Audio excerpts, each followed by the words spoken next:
Okay, in the northwest corner of the property, between the curb and the parkway, between the curb and the sidewalk, we have our water meter. It's an electronic water meter. I've been studying it. It looks pretty blank right there, doesn't it? Now, this is the main water shutoff valve to the entire structure and everything in the water meter, but this does not belong to you. You shouldn't have to use that. Parallel is on, perpendicular is off. And it belongs to the municipality. Everything past this meter belongs to you. This is not your meter. That's not your shutoff valve. I'm going to show you your shutoff valve. How about that? We can do that.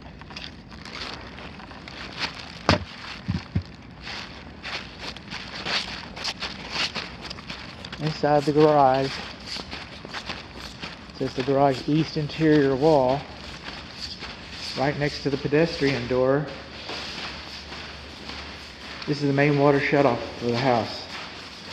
And this is a vacuum breaker, and this is the second shutoff. Right here, I just turned off all the water to the house. And I just turned all the water on in the house. And that is a check valve to keep the house potable water from coming in. So if you have an emergency, come turn both of these handles off. Just turn everything off. And so that way you can adjust your pressure. If it's too low, you can turn it up to a certain point. You can't create pressure, but you can access what's available. Or if there's too much pressure, you can dial it down.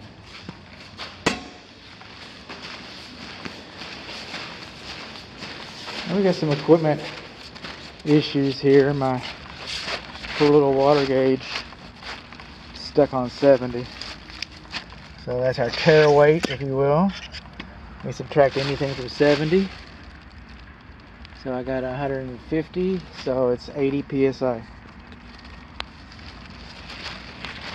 Alright, and I come over here between the garage and the front door and the front flower bed, front porch. These are our main sewer cleanouts. You got double cleanouts right here.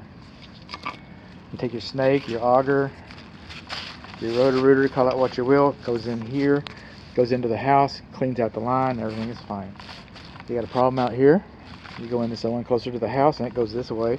So that way you never have there isn't a dead space in between them. That one goes that way, cleans out whatever problem you have, swoosh, everything's going good. So that's our shut-off valve. That's whoa, let's keep going here. The gas enters the house over here.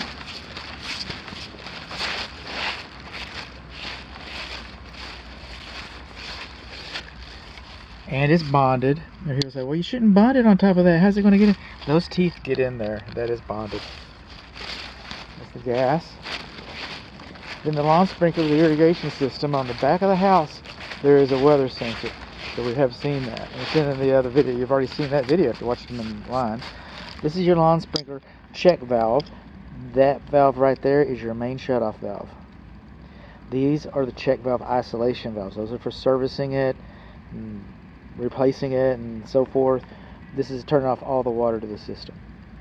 So if you got like a sprinkler head that's not giving you some grief, it won't turn off or something, it's got some trash in it, turn off it at this valve instead of these. These valves are much more, these will do the job, but they're much more fragile, if you will, and they rust sooner and they break sooner, and they have, this one's more robust, so use that one. It's what it's designed for.